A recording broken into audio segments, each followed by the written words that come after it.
Oke, kita langsung ke Prof. Burhan dulu deh. Prof. Burhan, ini untuk potensi satu putaran nanti dalam Pilpres seperti apa? Tadi kan disampaikan oleh teman-teman di studio bahwa ada upaya mengkondisikan supaya ini bisa satu putaran. Seperti apa, Prof. Burhan? Begini ya, saya ingin sedikit mengklirkan. Pertama, selisih antara Amin dan 03 itu dalam margin of error antara indikator maupun LSI DNJA. Jadi kebetulan yang kami temukan di survei terakhir kami itu 01 sedikit di atas 03. Selisihnya kurang lebih sekitar 2%. Nah, sebaliknya LSI DNJA menemukan Ganjar sedikit di atas Anies Baswedan Muhaimin. Lagi-lagi juga selisihnya itu juga dalam margin of error. Saya baca 24 versus 22 sekian. Jadi lagi-lagi dalam posisi di mana selisih tidak signifikan secara statistik, itu bisa jadi pasangan tertentu bisa berbeda peringkatnya, tetapi perbedaannya tidak konklusif secara statistik. Itu yang pertama. Jadi tidak berbeda signifikan seperti klaimnya Mas Iqbal, tetapi berbeda tidak berbeda secara statistik. Itu yang pertama. Yang kedua, ini berkaitan dengan tadi tudingan penggiringan opini. Nah, dalam teori itu ada dua efek survei terhadap perilaku pemilih. Yang pertama, teori yang disebut dengan istilah bandwagon effect.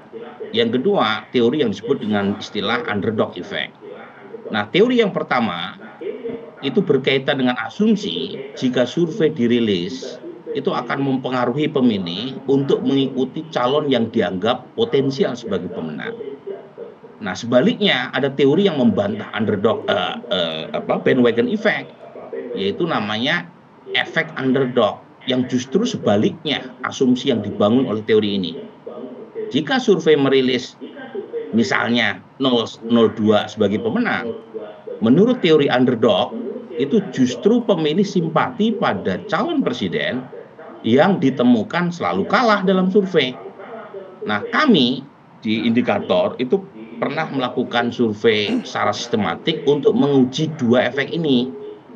Dan efek ini tidak terbukti secara elektoral, baik bandwagon maupun underdog effect.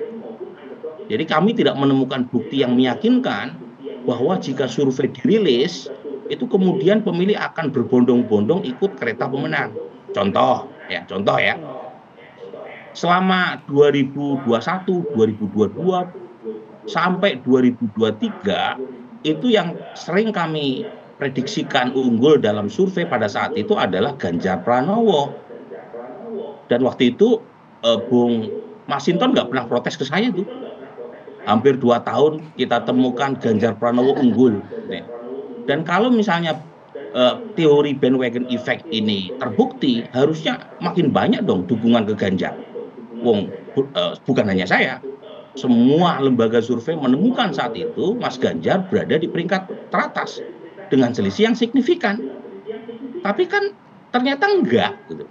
Atau sebaliknya, kalau misalnya teori underdog effect terbukti, harusnya capres yang berada di bawah juga unggul terus. Jadi dua-duanya tidak terkonfirmasi secara meyakinkan.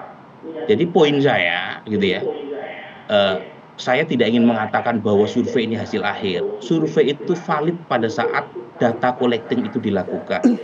Dan karena survei pemilu itu bersifat random parameter, ada banyak variabel yang bisa berubah seiring dengan berjalannya waktu. Apalagi survei juga mengandalkan respon dari pemilih, ada namanya respon bias ya.